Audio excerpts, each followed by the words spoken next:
La foi. Ce mot comporte de nombreuses connotations. On retrouve cependant dans chacune d'elles la notion de capacité à croire en quelque chose, en une ou des forces qui entrent en jeu au-delà de notre contrôle personnel. Un quelque chose auquel nous avons accès pour produire un résultat positif, productif et progressif. Fondamentalement, c'est la raison pour laquelle nous ouvrons les yeux tous les matins et entamons notre journée, prêts à affronter les défis de la vie quotidienne. La foi est une sorte de source qui permet à tout de devenir possible. Même si le terme foi peut prendre des connotations et sens précis en fonction des religions, il n'est pas nécessaire de la considérer du point de vue d'une croyance culturelle ou religieuse particulière. Il s'agit d'une notion qui transcende les frontières géographiques ou philosophiques, faisant essentiellement partie de l'existence humaine.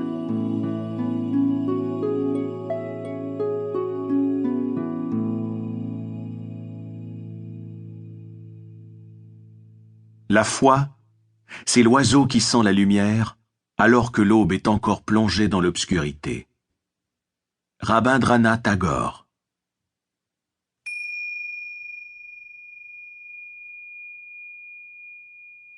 Avant que les humains n'aient pu comprendre la nature, ainsi que les mouvements de la Lune, des planètes et des étoiles, c'était la foi qui leur permettait d'aller se coucher le soir en sachant que le soleil se lèverait le lendemain matin, que les saisons suivraient leur cours, que la terre et la pluie nourriraient leur culture, et que la vie se poursuivrait à l'identique. De nos jours, nous pouvons certes sourire en pensant aux sociétés d'autrefois. Mais pensez-y un peu. N'avons-nous pas troqué la foi en des dieux bienveillants de la pluie et du soleil pour la foi en la science et les institutions et processus qui soutiennent ces principes scientifiques? En fait, la société humaine est elle-même fondée sur la foi. Elle a pu prospérer parce que les humains ont la capacité de travailler ensemble. Cette formidable collaboration est tributaire de la foi. Ceci inclut le fait d'avoir confiance que la société et ses structures œuvrent dans le sens du bien pour tous. D'ailleurs, faire collectivement confiance en la société et en ses institutions est justement l'élément qui représente un grand défi à notre époque. Des politiciens aux chefs de file dans le monde des affaires, en passant par le monde moderne industrialisé et numérisé, la dernière décennie en particulier a vu les piliers de notre société contemporaine s'effondrer de façon spectaculaire, d'une position de confiance et de respect à une position de méfiance et même de mépris cynique. Nous entendons parler de politiciens qui dépensent l'argent des contribuables en s'engageant dans des affaires scandaleuses et en concluant en douce des marchés corrompus.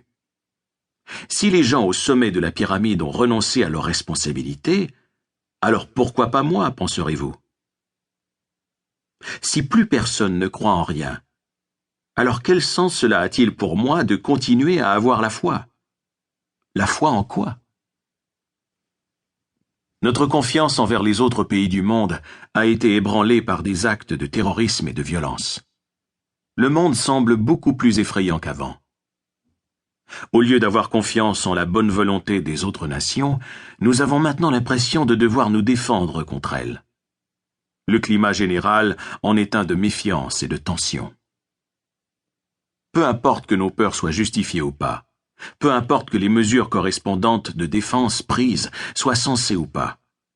La contrepartie à tout cela, c'est que nous avons un besoin absolu de foi dans ces moments difficiles. C'est ce qui nous tirera de la crise et nous lancera dans la créativité. Nous avons besoin de croire en des lendemains meilleurs si nous voulons espérer avoir la chance de les connaître. Mais avant que des changements positifs ne se produisent, nous devons rassembler toute la foi possible pour pouvoir procéder à ces changements. Et que se passera-t-il si nous ne le faisons pas, ou si nous ne pouvons pas le faire? Pensons un peu à cette possibilité.